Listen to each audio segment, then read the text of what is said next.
Hola, hoy vamos a hablar en nuestra primera clase del curso sobre efectos de la ruptura de pareja de los denominados principios generales del derecho de familia y su aplicación al caso o a la consigna que vamos a trabajar en este curso.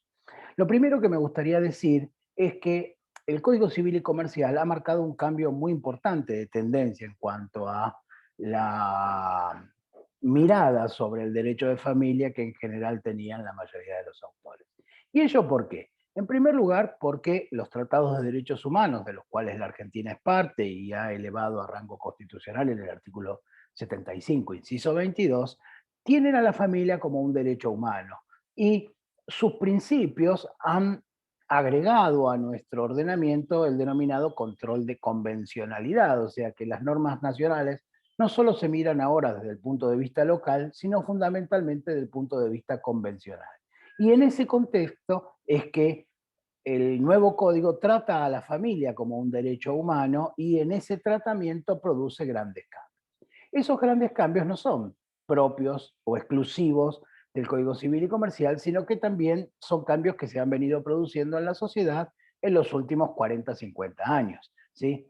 La idea de que la familia biparental, o sea, padre, madre, hijos, lo que llamábamos originariamente familia nuclear, ha desaparecido y ha sido reemplazado, o mejor dicho, no ha desaparecido, ha mermado en su intensidad, para decirlo de alguna manera, y han aparecido otros modelos familiares en los cuales podemos incluir a la monoparentalidad o a hogares constituidos de otra manera, o hogares ensamblados, como lo ha llamado la doctrina, donde no necesariamente aparece esa familia nuclear tal cual la conocíamos. ¿Sí? También de alguna manera ha decaído o ha caído en su cantidad, la cantidad de la tasa de matrimonialidad, y eso ha llevado a nuevas formas familiares, y también obviamente, y esto es parte del discurso de todos los días en la Argentina, la cuestión de la patriarcalidad o del patriarcado y las diferencias o los cambios de roles de los varones en el marco de las relaciones familiares y en el marco de las relaciones humanas, digámoslo en términos genéricos.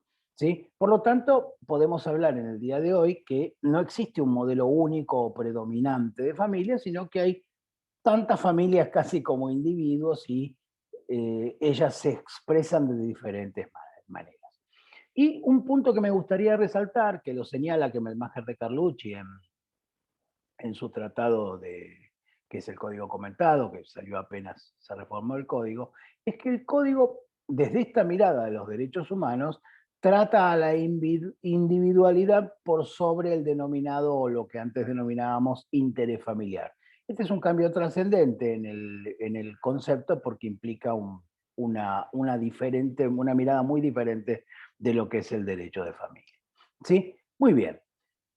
Como les adelantaba, esta clase tiene que ver con los principios generales. Como ustedes saben, este código tiene en su título preliminar una serie de principios generales del derecho aplicable a todas esas ramas. Ahora bien, ¿qué son esos principios generales? Bueno, los distintos filósofos del derecho han caracterizado a los principios generales de diferente manera. Así, por ejemplo, Working nos habla de que es un estándar, el principio general es un estándar que ha de ser observado, no porque favorezca o asegure una situación económica, política o social que se considere deseable, sino porque es una exigencia de la justicia, la equidad o alguna dimensión de la moralidad. O sea, Working da a estos principios una suerte de superioridad moral que nos obligan o nos constriñen a observarlos como tales. ¿Sí?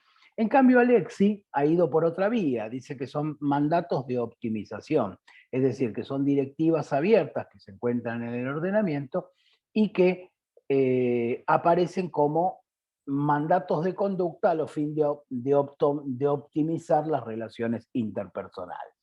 El chileno Lepín Molina, dice que le da una función diferente a estos principios generales, más cerca de lo que yo pienso sobre ellos. ¿Sí? Son un mandato, él dice que son un mandato dirigido al juez para darle contenido a la ley en el caso concreto. Y me parece que aquí está el centro del asunto. Los principios generales del derecho, y en general, y en particular, digo, los derechos, los principios generales del derecho a familia, están, me parece, fundamentalmente orientados a ese mandato al juez. ¿Mandato de qué? ¿Mandato para qué? Mandato para que analice las normas jurídicas de acuerdo a esos principios generales y eventualmente resuelva aplicando esos principios generales y no necesariamente la norma jurídica. ¿Sí? En este sentido, Julio Rivera dice que los principios generales del derecho de familia son proposiciones directivas o estándares a los que se puede recurrir para resolver los casos no previstos en la ley, que además contribuyen para el esclarecimiento del sentido de la norma y sirven de directiva y límite al legislador cuando crea las normas, o sea, también le da una dimensión legislativa. ¿Sí? Entonces, el principio general sirve para resolver las posibles contradicciones entre las disposiciones positivas concretas, que se resolverán en base a esos principios generales, y el principio general inspirador de una disposición que ofreciere dudas nos dará la clave para su interpretación.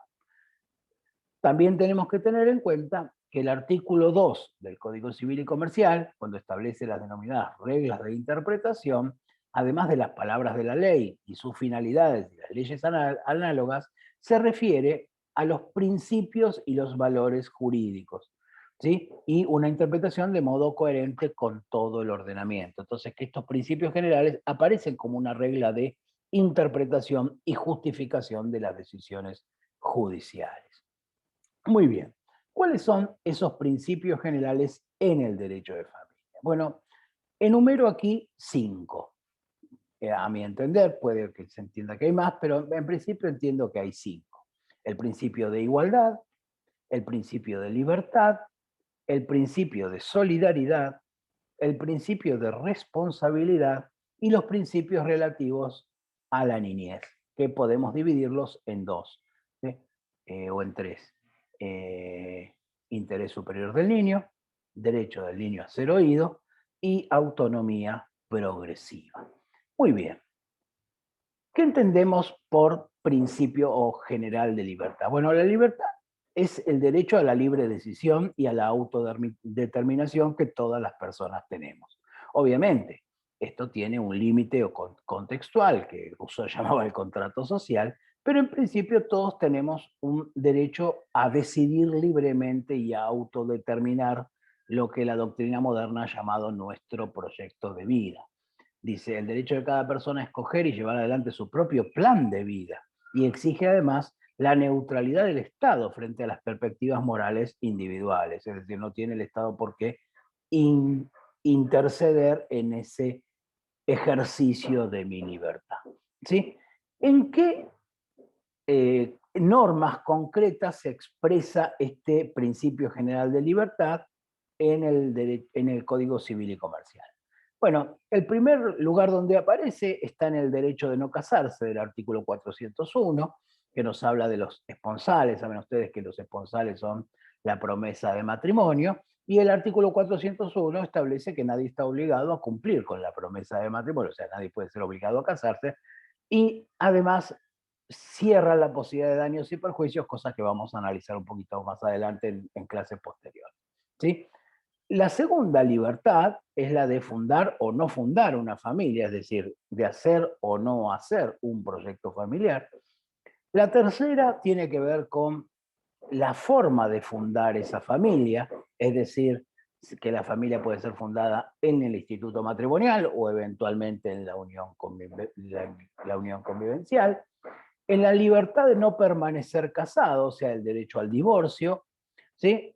En la posibilidad de no tener descendencia, en legislaciones antiguas, no en la Argentina, pero en otros países, era obligatorio tener descendencia, entendido como que era la base de la unión matrimonial, la descendencia o de la unión de pareja. La libertad de convivencia, o sea, el derecho de convivir o no convivir, y la libertad de ser o no ser fieles, es decir, el deber de fidelidad que se ha extinguido, como ustedes saben, en nuestro proyecto matrimonial. Y finalmente, sobre este punto, la elección del régimen de bienes del matrimonio, donde se puede elegir entre un régimen de separación y un régimen de comunidad de gananciales. Muy bien. En cuanto a la igualdad, ¿sí?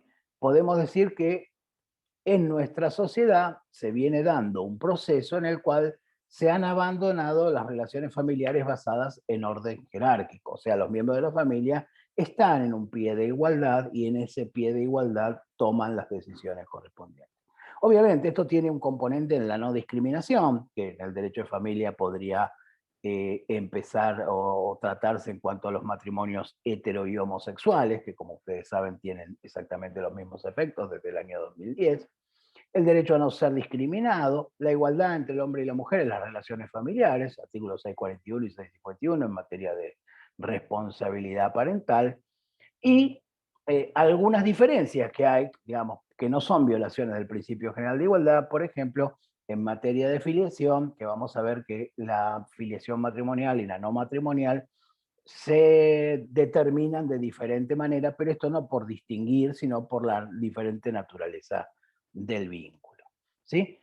El principio de solidaridad, bueno, la solidaridad debe entenderse como una virtud contraria al individualismo y en la búsqueda del bien común. O sea, somos solidarios a los efectos de buscar el bien común. Su finalidad es intentar solucionar las carencias espirituales o materiales de los demás. El dinamismo de la solidaridad gira en torno al reconocimiento de la diferencia entre los humanos y a partir del reconocimiento de esta diferencia entre los seres humanos, la posibilidad de auxiliar o mejorar la situación de los más vulnerables o quienes más están sufriendo.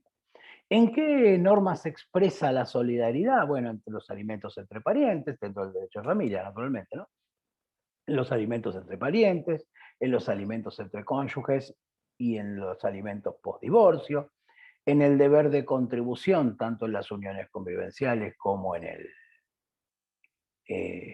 el matrimonio, en la compensación económica prevista en el 441 y 524 del Código Civil y Comercial, en las reglas inderogables del régimen de bienes del matrimonio, donde la solidaridad aparece, como en la protección de la vivienda o en la obligación que tienen los cónyuges de responder frente a sus acreedores de manera solidaria, ¿sí? En la legítima del hijo con discapacidad o del ascendiente o descendiente con discapacidad del 2449, en la protección de la vivienda familiar, tanto en el matrimonio como en las uniones convivenciales, etcétera, ¿sí? En cuanto al principio de responsabilidad, este aparece fundamentalmente en lo que hoy denominamos responsabilidad parental, ¿sí? Que es la responsabilidad objetiva de los padres, que es la responsabilidad parental, lo que antes llamábamos eh, patria potestad, y algún autor propuso que se llame autoridad parental, donde aparece esta responsabilidad de los progenitores de darle a sus hijos todo lo necesario para su desarrollo integral de acuerdo a su condición y fortuna. ¿Sí? Y también aparece este principio general de responsabilidad, perdón, en la responsabilidad objetiva que tienen los padres por los daños cometidos por sus hijos, salvo que lo hayan colocado eventualmente en un establecimiento educativo donde aparece la responsabilidad del establecimiento educativo. Y finalmente, como les decía, los derechos relativos o los principios generales relativos a la niñez, que yo los centraría en tres: el interés superior del niño, la autonomía progresiva y el derecho del niño a ser oído.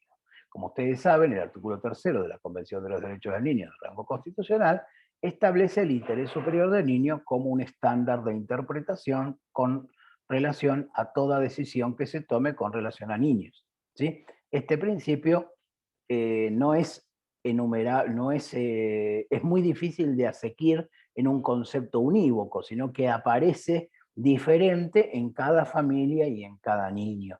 Por lo tanto, las decisiones que en general se toman con relación al interés superior del niño deben determinar de cómo ese interés superior del niño se concreta en la decisión judicial correspondiente.